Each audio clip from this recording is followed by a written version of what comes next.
May 31st, 1911. The second Olympic-class liner is finally complete after 2 years of construction.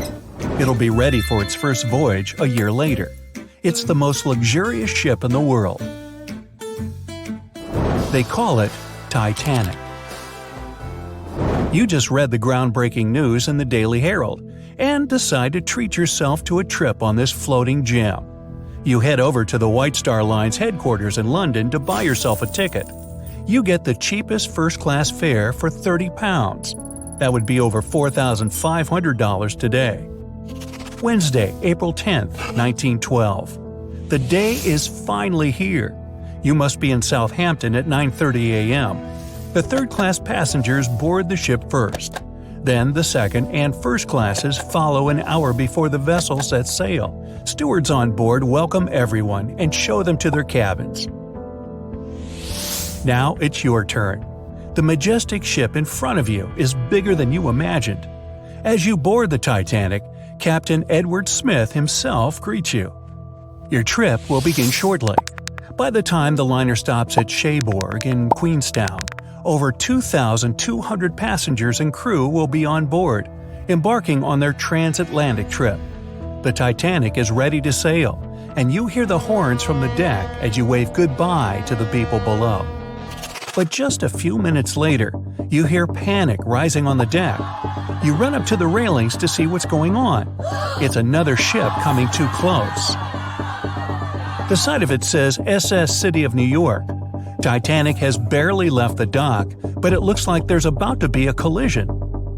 The captain manages to steer clear of the other ship within just a few feet. Phew, that was close. The ship is scheduled to arrive in New York a week later on April 17th, but that's only if things go according to plan. The weather is clear until Sunday the 14th. As the vessel crosses a cold front, it encounters huge waves and strong winds. That night is quiet but cold. The Titanic starts getting warnings from other ships about drifting blocks of ice in the Grand Banks of Newfoundland. But this time, the great ship doesn't continue to travel at full speed. Instead, the captain slows her down. He wants to make sure the lookouts will have plenty of time to spot any icebergs along the way, even if it means arriving in New York behind schedule. It's 11:40 in the evening. Lookout Frederick Fleet spots a colossal iceberg right ahead. He immediately alerts the bridge. The first officer tells the steersman to go around the iceberg, and the rest of the crew members must stop the engines right away. Everyone on board is working together to avoid the obstacle. But in this story, the steersman doesn't panic. He immediately turns the wheel the right direction away from the iceberg. Many passengers have already been awoken by the commotion and jostling. Some go on the deck in their nightgowns and pajamas to see what's going on. A few peek over the right side of the ship to get a closer look. You and everyone else watch anxiously with white-knuckle grips on the railing. The stress and cold make you shiver. You can't help but wonder if the Titanic will collide with the iceberg. It's getting closer and closer. Onlookers hold their breath. It's so quiet you could hear a pin drop. And then, within a mere inch, the ship slowly sails by the ice monster. There was no contact, no gap ripped in the hull hundreds of feet long that would allow water to flood into the lower compartments. Everyone starts clapping and hugging each other. After doing all the necessary checks, the captain officially announces that everything is all right. He invites the passengers on the deck to come inside for a hot cup of tea before they go back to their cabins. You follow the group and see the captain leaving to go report the incident. He also alerts other ships in the North Atlantic to slow down and be on the lookout. Amongst those ships is the Carpathia. Nope, she continues on her course. No need to come to Titanic's rescue tonight. RMS Titanic finally reaches its destination on April 17, 1912. It's 8 hours late, but it's safe. Thousands of people come to the New York docks to admire the most luxurious ship in the world. It had a successful first voyage. Before getting off the ship, some passengers exchange addresses to write letters to each other, like tennis players Richard Norris and Carl Baer. Both were on board the Titanic, but this time, Norris didn't spend hours in the cold water of the North Atlantic trying to help other passengers, almost losing his legs to hypothermia. And Bear was never on a lifeboat with his girlfriend, where he asked her to marry him. No, this time, he did it with friends and family around, and they all celebrated the engagement. The two tennis players end up playing their first match together later in 1912. Norris became one of the best players of his generation and won the Davis Cup 5 times. Margaret Brown was going back to the U.S. to see her sick grandchild. This time, she didn't have to help passengers get on lifeboats and never got on Lifeboat 6 herself. When Brown gets off the ship, she runs to her grandson's side. This time, she never met the crew or the captain of the Carpathia to give them an honorary silver cup. She kept doing philanthropic work, but she never became known as the unsinkable Molly Brown. Violet Jessup never liked the idea of sailing in the North Atlantic because she knew how bad the weather could be. She was cautious, having just survived a crash a few months earlier. It was on the Titanic's sister ship, the Olympic. But her friends convinced her to join the legendary ship's crew. This time, she was never called on deck to help passengers and never boarded Lifeboat 16. She continued working on the Titanic until her retirement, meaning she was never taken on as a nurse of the Britannic, and in November 1915, it didn't become the third shipwreck Jessup would survive. Bandmaster Wallace Hartley went on the voyage to make new possible contacts for future work, but he kept playing to entertain passengers. This time, he never played music to a panicked crowd of people while the ship was sinking. He survives. He goes home to his fiancée, gets married, and starts a family. He continues entertaining people on the North Atlantic run. This time, his mourning fiancée never received his violin, and the historic Titanic memorabilia was never sold in 2013 for $1.7 million. Bertha Main met the love of her life, Quig Baxter, in Brussels while he was traveling with his mother and sister. Baxter wanted to take Main with him, so he secretly booked her a cabin under the name Mrs. de Villiers. This time, he never had to guide his family to a lifeboat. His family met his girlfriend when they got off the ship, not on Lifeboat 6. This time, Baxter survived. He returned to Canada with his girlfriend, and she never went back to Europe alone. Main's nephew would never find a shoebox in her closet with memories from the Titanic. Dorothy Gibson was playing bridge that night with a couple of New York bankers.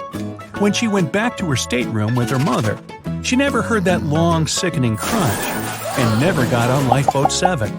And in May 1912, she doesn't star in a movie about surviving the Titanic because there was no crash to survive.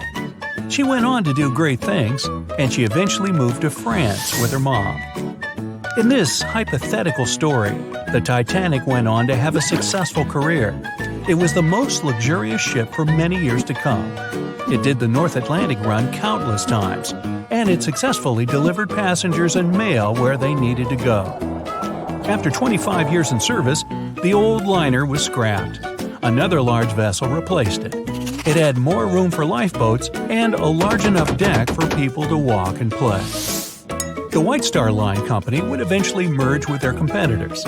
But this time, because their ships didn't sink, they made enough profit to continue going strong. In 1980, the company would become a major airline. Their first trip was from Dublin to New York. The plane was nicknamed Titanic in honor of the airline's historic ship. And this time, in 1985, the only thing oceanographers find at the bottom of the North Atlantic is corals, fish, and mollusks. And a rather large blue diamond necklace. Hold on. Nah, just some broken blue glass. Never mind. April 12th, in the year 2212. It's a great date for humanity. The 300th anniversary of the launch of the legendary Titanic. The best engineers of the world have collaborated for years to bring their masterpiece to the public, the Spacetanic, and they've done it just in time. The glorious spaceship is waiting in its harbor under the limelight, photographed by thousands of people. The trip was scheduled for April 12, just like 300 years ago. Finally, the big day has come. The passengers are going on board the most magnificent spaceship of the time. They call it unbreachable. It has 12 decks, from the third class closer to the bottom to the most luxurious first class on the top, with panoramic views of outer space. The ship is preparing for launch. The engines are starting, the final countdown has begun, and the Spacetanic is off into the sky. It quickly becomes no more than a speck in the big blue and then disappears. The first day of the flight goes perfectly. The ship leaves the Earth's atmosphere in less than an hour, and passengers enjoy the wonderful view outside. The blue and green planet on the backdrop of the black void of space. The ship slows down a bit as it moves into orbit. There are too many satellites and space debris circling around the Earth. The Spacetanic has to go carefully and maneuver around the chunks of metal floating in zero-G. One of them heads straight towards the ship, but it turns on the side burners and moves out of the way just in time. The scrap floats by safely. Finally, the ship is out of the danger zone and into the big black. It turns on the back thrusters to accelerate and heads to the bright side of the moon. It's going to be the first destination of the sightseeing tour. The planet becomes gradually smaller behind, and about halfway to the natural satellite, people on board can marvel at the sight of the sun. The huge ball of burning plasma is bigger and brighter than ever in the cosmic darkness. Suddenly, the ship's captain makes an announcement. All passengers are invited to the promenade decks to watch as the solar panels are being unfolded. People go outside to goggle at the sight. The silver and black panels slowly emerge from their containment slots, and the Spacetanic finally takes its real form. As the sun's energy begins to flow into the ship, the thrust engines turn to minimum. The spaceship is now in energy collecting mode. For the trip to Mars to take just a few days, it needs to make a transit jump. In another 5 hours, another announcement rings across the board. The ship is approaching the moon, and the passengers are invited to look at the satellite from up close. The Spacetanic passes by at several thousand miles, and the moon looks huge. All the craters on the satellite, even the smallest ones, are clearly visible. The view is outstanding. The moon is left behind, and lights on the ship go dim. There's no natural change of day and night in space, so the crew monitors the time and imitates the shift. The next day promises nothing of interest, as there's going to be a long traverse between the moon and Mars. The passengers are wandering off to their cabins to sleep. The next 2 days go uneventful. On the decks, there are numerous types of entertainment for guests. From gyms and swimming pools to game rooms and dancing halls. People wander around the promenade decks, enjoying the serene views of space. Nothing bodes trouble. On the 4th day, the captain finally announces that the Spacetanic is preparing for the transit jump in 30 minutes. When the time comes, the passengers only feel a slight tug as the huge vessel leaps through space-time, entering the vicinity of Mars. Many passengers go outside to look at the red planet, which is already visible in the dark abyss. The tour is entering its final stage, but the landing is only planned for late night. At 11 p.m., when most passengers were already in their beds, the Spacetanic begins the final maneuvers. It has to make a little roundabout trip over Mars because the port is on the other side of the planet. The flight is nearing its end, only a couple of hours left before landing. The ship is in the orbit on the far side of Mars. Everything's quiet. Too quiet. All of a sudden, an enormous boom thrashes the whole Spacetanic, throwing sleeping people out of their beds. Blinking emergency lights turn on. Everyone's confused, but no announcement comes from the captain. And only those who have been on the starboard side promenade deck Notice the horrible detail. The right front wing has been torn off and is zooming past them towards the stern. Pressing their faces to the glass, straining to look at the hull, they see a huge gash near the nose of the ship. The Spacetanic shudders again, and chunks of metal fly out of the gaping hole. The ship rapidly loses pressurization. Meanwhile, the broken-off wing hit the stern and left another gash in it. Mechanisms in the engine compartment start to fall apart and are dragged into space. The ship groans and comes to a halt, suspended thousands of miles above Mars. At last, the captain announces through the intercom that the Spacetanic has unexpectedly collided with a rogue asteroid. All passengers are asked to proceed to their respective decks for evacuation. Within an hour, all rescue capsules are occupied and ready to be deployed. But about a third of the passengers are still on board the ship. It turns out many of the capsules were blown away at the collision. History seems to repeat itself. The captain still orders to deploy the capsules, and they whoosh out of containment tanks, leaving hundreds of people behind. Some left without their family members, not knowing what fate awaits them. The capsules float in space for a few seconds and then turn on their thrust engines, heading to the Martian surface.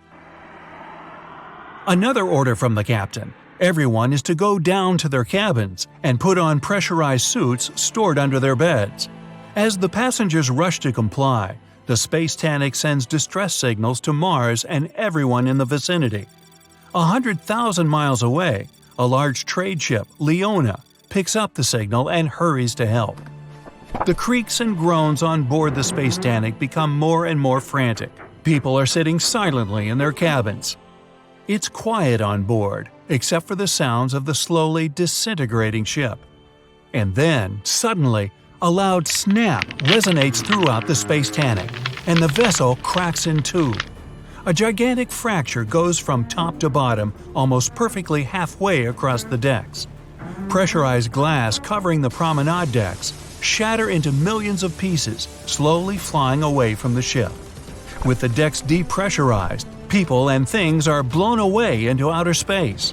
Thankfully, all of the passengers and crew are wearing their suits as ordered, but they only have about an hour before they run out of oxygen.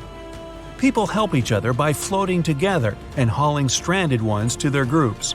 They can barely control their floating, but somehow they still manage to bring some order to the chaos. Huddled together in orbit above the ominously red planet, they watch as the mighty Spacetanic turns into a heaping pile of space debris.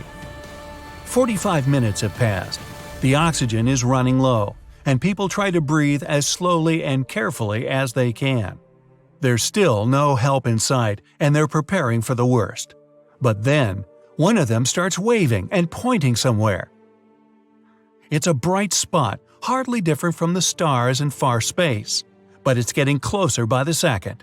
And within 5 minutes, the relieved people see a spaceship speeding towards them.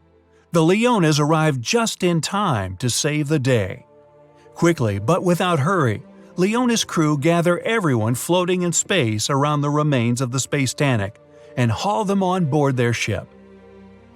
In a few hours, the Leona safely lands at Mars' main spaceport. The newspapers called it the day when the Titanic sank again.